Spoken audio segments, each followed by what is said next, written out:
என் நாட்டை நான் ஆட்சி செய்யலாம் என்ற மனக்கோட்டை கட்டினேனே, என் மனக்கோட்டை எல்லாம் மண்கோட்டையாக போய்விட்டது அமைச்சரே.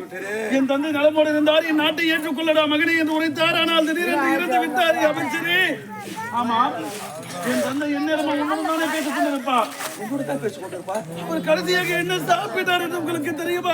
தெரியாது அண்ணா.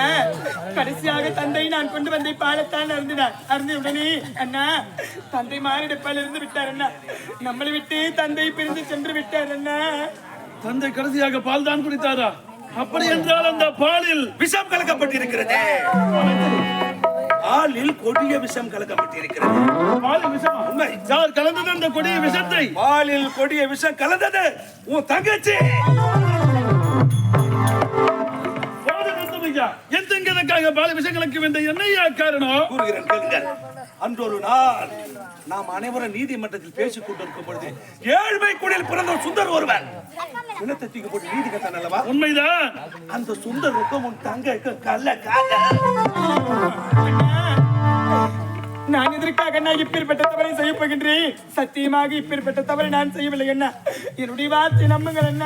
அமைச்சரே, என் தங்கைக்கும் சுந்தர் கள்ள காதலுக்கும் என் தந்தை இறப்பதற்கு என்னையா காரணம்? கூறுகிறேன் கேளுங்கள். உன் தந்தை அந்த சுந்தருக்கு சரியான நீதி வழங்கவில்லை என்று பாலில் விஷம் வச்சு உன் தந்தையை கொண்டு விட்டார். அமைச்சருடைய வார்த்தை நம்ப வேண்டாம் அண்ணா. அவர் எதையோ மனதில் வைத்துக் கொண்டு பேசுகிறாரு அண்ணா. நான் எதற்காக அண்ணா பால் விஷயங்கள் என்றும் இல்லாமல் எதற்காக நீ பால் கொண்டு வந்தாய்? உன் மீது எனக்கு சந்தேகம் வந்து விட்டது. நீதான் இந்த தவறை செய்தாய்.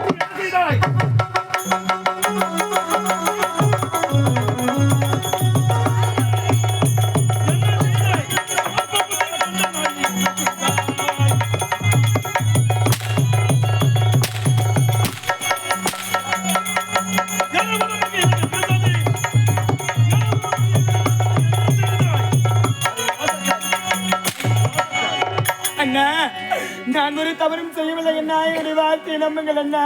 அண்ணா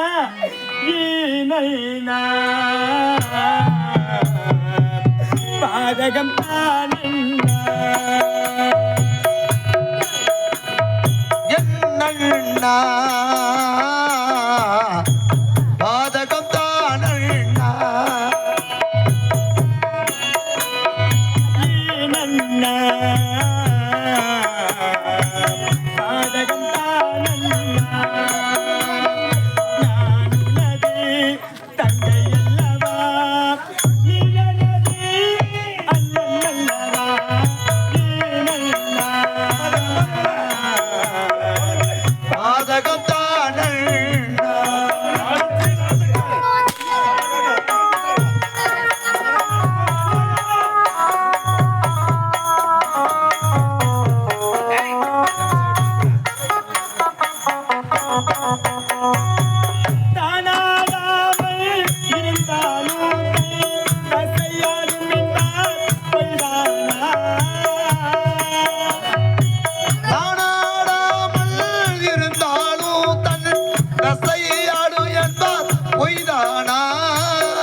சத்தியமாக சொல்கின்றேன் பால் விஷயங்களது தந்தையை நான் சாகடிக்கவில்லை அடித்து போது குலத்தில் அடிமைகிட்ட நாயி உடம்பத்தை கிழக்கு வந்த கோடாரி காம்பி அறிந்து கொண்டே உன்னுடைய அந்தரங்கத்தை புரிந்து கொண்டே உன்னுடைய துர்பத்தையை கேவலம் அற்ப சுகத்துக்காக ஆசைப்பட்ட அவன் மீது கொண்ட காதல் மோகத்தால் தந்தையை கொன்று விட்டாயே நீ அவன் நாட்டில் இளவரசி கேவலம் காமமும் கண்ணை மறைத்து விட்டது தாயை தாயை மறைத்து விட்டாயே அம்மா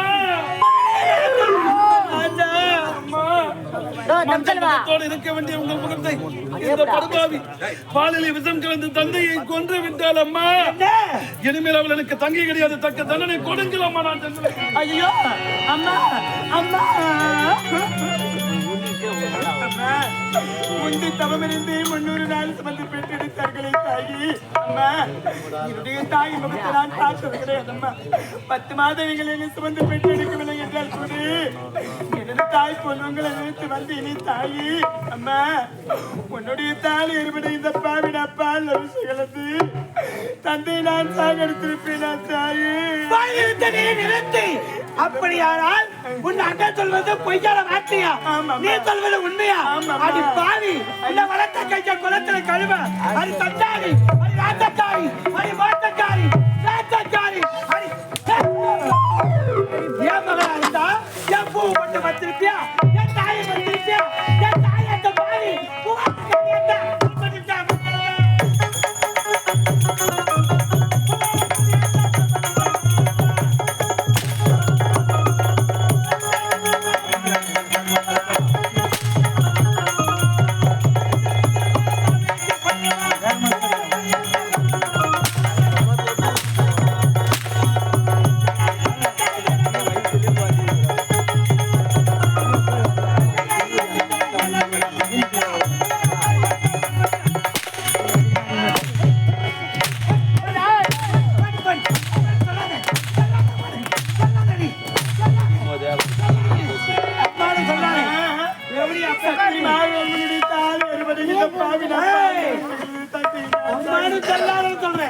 இந்த தவறு நான் செய்யவில்லை தாயி சத்தியமாக தவறு நான் செய்யலம்மா அம்மா